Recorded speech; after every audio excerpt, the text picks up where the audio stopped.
Assalomu alaykum barchaga. Bugungi videoda biz fizikadan attestatsiya va milliy sertifikat imtihoniga qaysi kitobdan tayyorlanish haqida gaplashamiz. Xo'p, mana bu qo'limdagi kitob fizikadan masalalar to'plami Innova fizika deb yozilgan. Innova fizika yoki buni elektron variantlari ham bor. Mana shu ekrandagi raqamlarni Telegram kanaliga yozsangiz, bu kitobni elektron variantini ham tashlab beraman.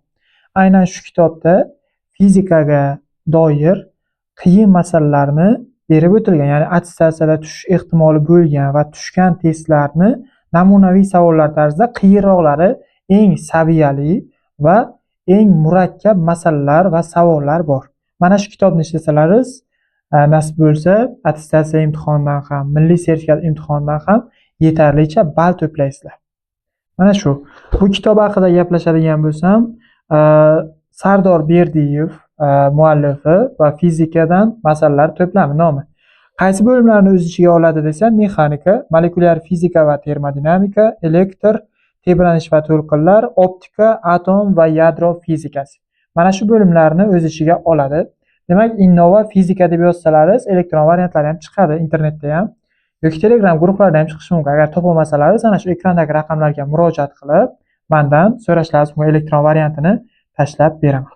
Xo'p, birinchi sahifasiga o'tamiz. Demak, Toshkent 2024-yilda ishlab chiqilgan bu kitob.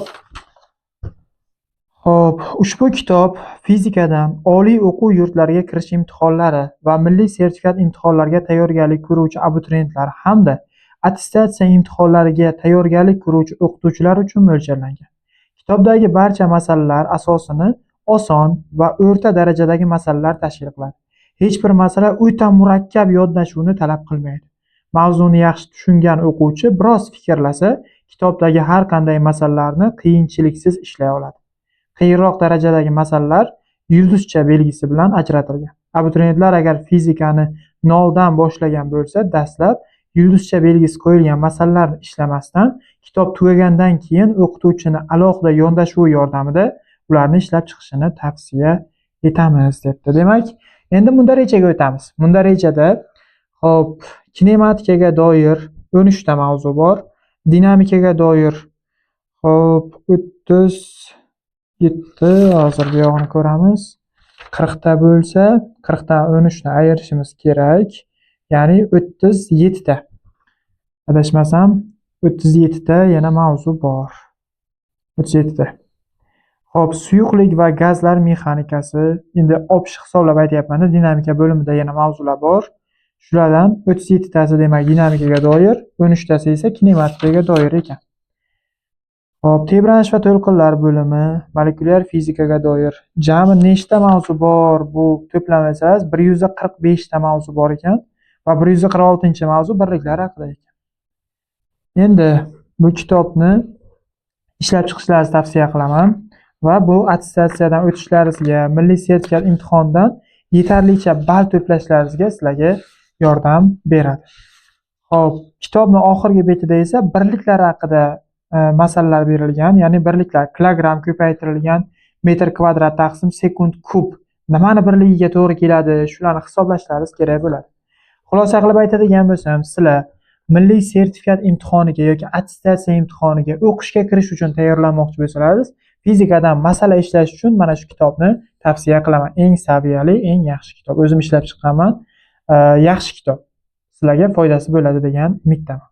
Agar shu kitobning elektron varianti sizlarga kerak bo'lsa, ana shu ekrandagi raqamlarga murojaat qilishlaringiz mumkin.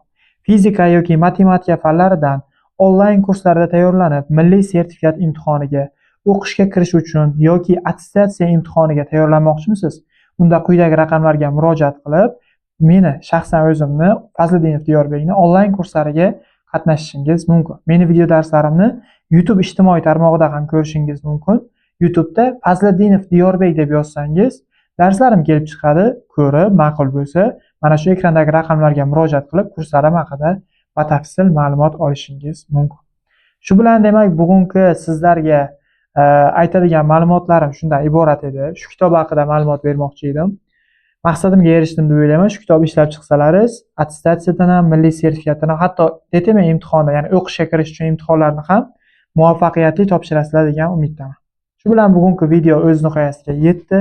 Kanalimizga obuna bo'ling va video darsimizga like tugmasini bosishni unutmang.